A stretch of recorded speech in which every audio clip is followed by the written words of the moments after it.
सिलसिला कहानियों का एक बोरी गेहूं। नमस्कार। सिलसिला कहानियों का में आपका स्वागत है। मैं हूं राजेश गुप्ता और आज एक नई हिंदी कहानी में सुनाने जा रहा हूं जिसका नाम है एक बोरी गेहूं। प्रतापनगर एक बहुत ही संपन्न राज्य था।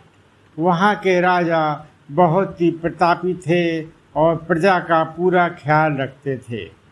राजा ने पूरे जीवन प्रजा की मन से सेवा की थी, लेकिन अब वह बूढ़े हो चले थे तो मन में बड़ी दुविधा थी कि उसके बाद राज्य को कौन चलाएगा।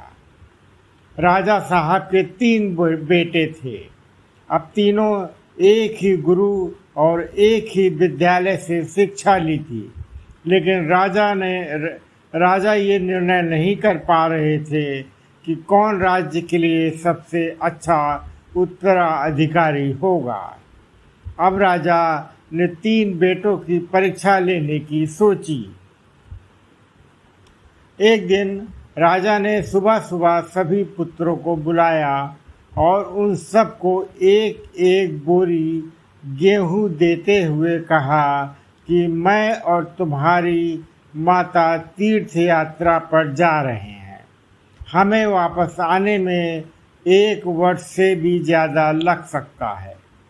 तुम तीनों की ये जिम्मेदारी है कि आप हिस्से के गेहूं के संभाल के रखना और जब मैं वापस लौटूं तो तुमको ये गेहूं की बोरी वापस लौटानी है। ऐसा कहकर राजा और रानी तीर्थ यात्रा पर चल दिए।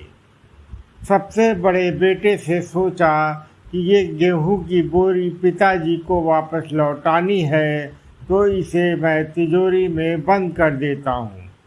जब पिताजी आएंगे तो वापस दे दूंगा। यही सोचकर उसने गेहूं की बोरी तिजोरी में रख दी ताकि एक दाना भी इधर उधर ना हो। दूसरे बेटे ने सोचा कि तिजोरी में तो गेहूं सड़ जाएंगे, मैं इन गेहूं को खेतों में डलवा देता हूं, जिससे गेहूं की अच्छी फसल होगी और पिताजी को एक बोरी के बजाय कई बोरियां गेहूं की दे दूंगा। अब उसने न गेहूं के लिए अच्छा खेत देखा और न ही अच्छी उपजाऊ जमीन देखी और न ही खेत की घास फूस को साफ करवाया। बस ऐसे ही एक बंजर जमीन पर गेहूं डलवा दिए और कभी उनकी देखभाल करने नहीं आया। उसे लगा कि अब अपने आप फसल आ जाएगी। तीसरा बेटा ज़्यादा समझदार था। उसने अपने मित्र के साथ मिलकर एक अच्छा खेत देखा जो बहुत उपजाऊ था। फिर उसकी मिट्टी बदलवाई, वहाँ घास फूस की सफाई करवाई और फिर विधिवत अनुसार गेहूं के दाने खेत में बो दिए।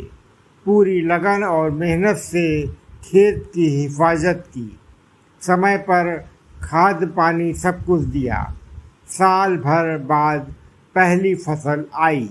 उसने फिर उसे बोया और फिर अन्न उपजा।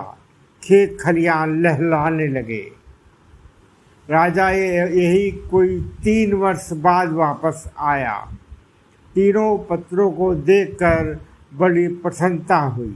साथ ही मन में इच्छा थी ये जानने की कि बेटों ने गेहूं के साथ क्या किया।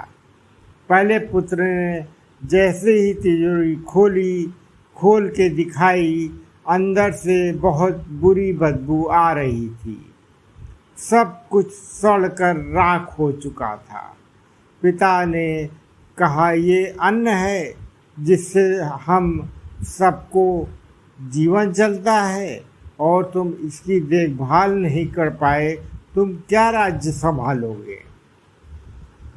अब दूसरा बेटा पिता को उस जगह पर ले गया जहाँ उसने गेहूं को डलवाया था।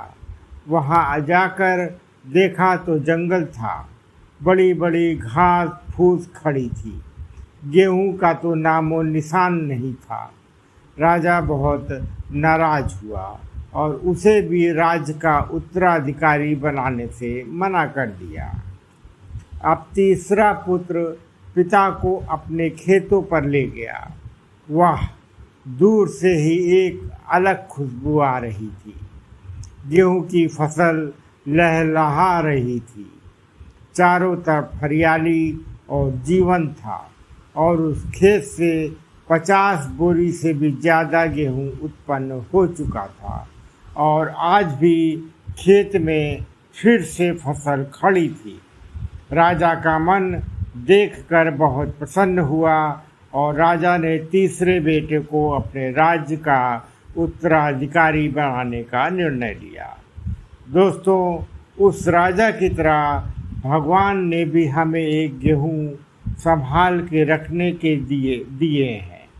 वे गेहूं है हमारा जीवन, जिसे हम बेकार के कामों में नष्ट कर देते हैं। ईश्वर ने जीवन दिया कि दुनिया का विकास करना, अपने ज्ञान को बढ़ाना और उसे बांटना, लेकिन हम अज्ञानी लोग इस जीवन को सड़ा देते हैं और अंत समय जब ईश्वर पूछता है कि जीवन में क्या किया, तो जवाब होता है शून्य, कुछ नहीं। अपने मन की ज़मीन को साफ कीजिए, उसमें जो घास फूस है वो हटाइए, मन में जो ईर्ष्या, गुस्सा और व्यसनों को हटाइए और अच्छाइयों के बीज बोइए।